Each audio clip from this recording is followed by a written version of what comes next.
बांग्लादेश में बिजली और बाढ़ दोनों का कहर जारी है। भारत ने बिजली देने से मना कर दिया है।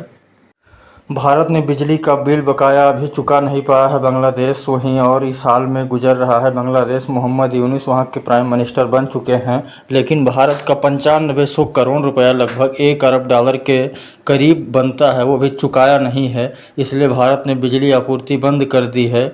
और विदेशी मीडिया जैसे अमेरिकी और बांग्लादेशी मीडिया चला रही कि भारत ने पानी छोड़ दिया है, इससे वहाँ बाढ़ आ गई है, लेकिन ये बात खंडन है, ये नहीं चीज़ ऐसा किया गया है भारत के द्वारा। वहीं शेख हसीना प्राइम मिनिस्टर बांग्लादेश की पूर्व यहाँ भी भारत में रुकी हुई हैं, लेकिन अब उनके जाने का समय भी आ गया है। केवल 20 दिन बचे हुए हैं, क्योंकि भारत में बिना पासपोर्ट के केवल बांग्लादेश व भारत के दोनों देशों के बीच जो संबंध हैं वो केवल 45 दिनों तक ही रह सकते हैं।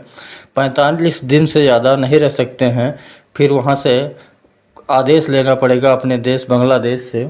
वहीं शेख हसीना को किसी देश ने अपने देश में बुलाने से इनकार कर दिया है। कोई देश अपने देश में उनको रहने के लिए अधिकार नहीं दे रहा है। वहीं भारत अगर चाहता है या चाहेगा तो रहने के लिए दे सकता है।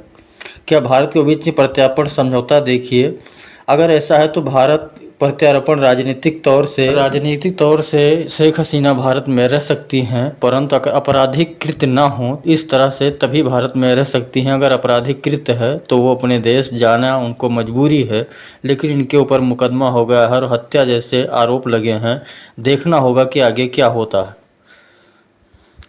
वहीं शेख हसीना प्रत्यार्पण के संबंध में भारत से अपनी राजनीतिक दृष्टि से रहने के लोग मांग सकती हैं। भारत का क्या निर्णय होगा, देखने वाली बात होगी।